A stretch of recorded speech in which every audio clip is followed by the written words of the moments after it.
அஸ்ஸலாமு அலைக்கும் வரஹ்மத்துல்லாஹி தஆலா வபரகாத்துஹு. மிக அல்லவன் நல்லடியார்களே, ஏன் நபி ஸல்லல்லாஹு அலைஹி வஸல்லம் 1400 ஆண்டுகளுக்கு எவ்வளோ அழகாக சொல்லியிருக்காங்க பாருங்கள். புகாரியில் பதிவு செய்யப்பட்ட ஹதீஸு. ஆண்கள் பெண்களைப் போலவும் பெண்கள் ஆண்களைப் போலவும் யார் ஆடை அணிந்து வேடமிட்டு நடிக்கின்றார்களோ, அவங்க வாழ்கின்றார்களோ இவர்களுக்கெல்லாம் நரகம் என்பதாக 1400 ஆண்டுகளுக்கு முன்பாக நபி ஸல்லல்லாஹு அலைஹி வஸல்லம் சொல்லி காட்டியிருந்தாங்க. இன்றைக்கி நம்ம பார்க்குறோம், இந்த ரீல்ஸுகளை பாருங்களேன். சோஷியல் மீடியாவில் வரக்கூடிய எல்லா ரீல்ஸுகளையும் வீடியோக்களையும் பார்த்தீங்கன்னா, ஆண் பெண் வேடம் விட்டும் பெண் ஆண் வேடம் விட்டு என்ன செய்கிறாங்க, நடித்து கொண்டிருக்கின்றார்கள். இதெல்லாம் நம்ம கண்கூடாகவே பார்க்குறோம் இன்றைக்கி. இதைத்தான் 1400 ஆண்டுகளுக்கு முன்பே நபி ஸல்லல்லாஹு அலைஹி வஸல்லம் எச்சரித்து செய்திருக்கின்றார்கள்.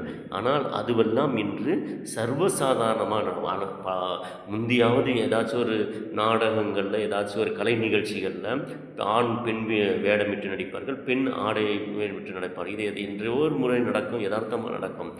ஆனால் இன்றைய காலகட்டத்தில் நாம் பார்க்குறோம், ரீல்ஸ் என்ற பேரில் வீட்டில் இருந்து கொண்டும் சரி, வெளியே இருந்து கொண்டும் சரி, என்ன செய்கிறாங்க, குழந்தைகள் கூட பெண் குழந்தை ஆண் குழந்தைகளாகவும் ஆண் குழந்தை பெண் குழந்தைகளாகவும் வயதுக்கு வந்தவர்கள் பெண்கள் ஆண்களாகவும் ஆண்கள் பெண்ணாகவும் அதைவிட வயதானவர்கள் கூட பெண் வேடம் விட்டு பாட்டிகள் பாட்டிகள் போலம்லாம் இன்றைக்கி என்ன செய்கிறாங்க அப்படின்னு சொன்னால், சர்வசாதாரணமாக இந்த உருவ மாற்றம், உடை மாற்றத்தை மாற்றி என்ன செஞ்சு கொண்டிருக்கிறார்கள்.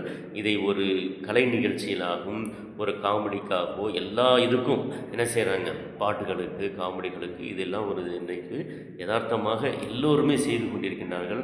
அதிலும் மிக ஒரு வேதனைக்குரிய விஷயம் என்னவென்று சொன்னால், எந்த நபி ஸல்லல்லாஹு அலைஹி வஸல்லம் இதை தடுத்தார்களோ, எந்த நபி ஸல்லல்லாஹு அலைஹி வஸல்லம் இதை எச்சரித்தார்களோ, அவருடைய உம்மத்தும் இதை செய்து கொண்டிருக்கின்றார்கள் என்பதுதான் மிக ஒரு வேதனையான விஷயம். அதிலும் குறிப்பாக பார்த்தால், புர்காக்களை அணிந்து தாடி தொப்புகளை வைத்து கொண்டு ரொம்ப கேவலமாக அந்த இஸ்லாத்தினுடைய கண்ணியத்தையும் மாண்பையும் இந்த அற்ப உலகத்தினுடைய காசுக்காக விளம்பரத்துக்காக கேவலப்படுத்தி கொண்டிருக்கின்றார்கள்.